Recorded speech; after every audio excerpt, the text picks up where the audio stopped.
Hello friends, welcome again to my channel Gujju તડકા.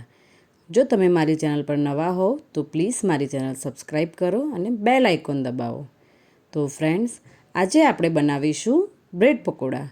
તો વરસાદની season તો ચાલી જ રહી છે ફ્રેન્ડ્સ, તો તેમાં આપણને બ્રેડ પકોડા ખાવાનું તો ખૂબ જ મજા આવે. તો ચલો ફટાફટ બનાવવાનું શરૂ કરીએ. અહીંયા મેં 4 થી 5 બાફેલા બટેકા જે એકદમ મેશ કરી દીધેલા છે, અડધી વાટકી બાફેલા વટાણા લીધેલા છે, 2 ઝીણી સમારેલી ડુંગળી લીધેલી છે,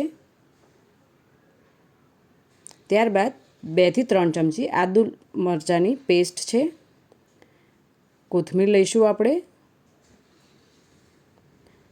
ગરમ મસાલો 2 ચમચી એડ કરીશું,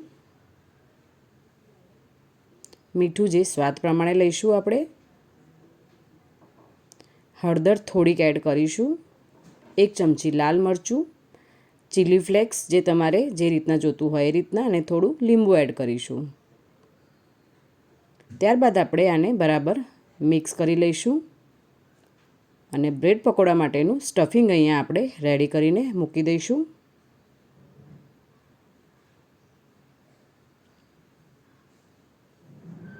હવે આપણે અહીંયા બ્રેડ લીધેલી છે, તો બ્રેડ ઉપર આપણે શેઝવાન ચટણી લગાવીશું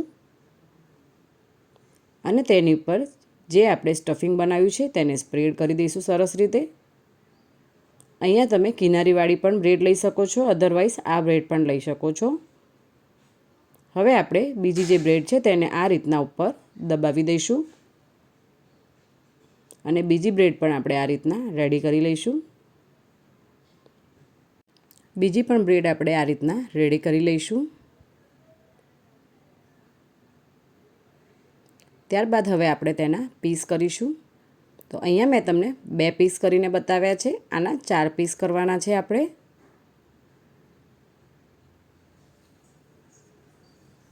ત્યારબાદ હવે આપણે બેટર બનાવી લઈએ તેના માટે. બેટરમાં આપણે અહીંયા 3 ચમચા ચણાનો લોટ લઈશું, 2 ચમચા મેંદાનો લોટ લઈશું, કસૂરી મેથી એડ કરીશું, મીઠું સ્વાદ પ્રમાણે એડ કરીશું, થોડી હળદર લઈશું, થોડું લાલ મરચું એડ કરીશું અને થોડું પાણી લઈને આપણે તેને બેટર બનાવીશું.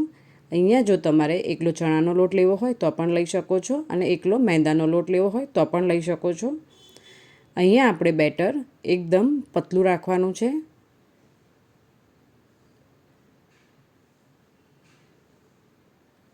તો બેટર આપણું અહીંયા રેડી થઈ ગયું છે. તો તમને હું બતાવી દઉં એ રીતના આપણે બેટર રાખવાનું છે.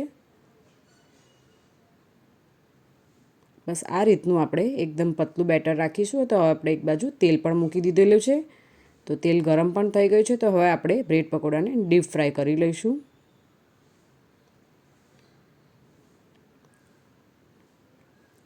બ્રેડ પકોડા આપણે અહીંયા એકદમ ધીમી ગેસ ઉપર જ કરવાના છે અને એકદમ ગોલ્ડન બ્રાઉન થાય ત્યાં સુધી રાખીશું આપણે એને.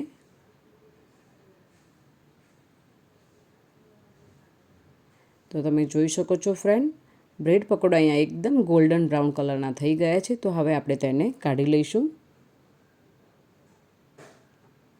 અને બીજા બ્રેડ પકોડાને પણ આ રીતના ફ્રાય કરી લઈશું.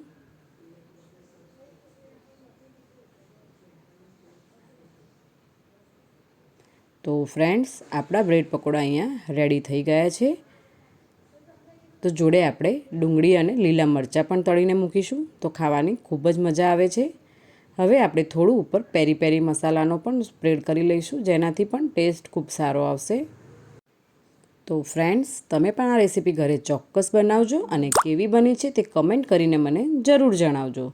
મારો આ વિડીયો બને એટલો લાઈક અને શેર કરો. Thank you.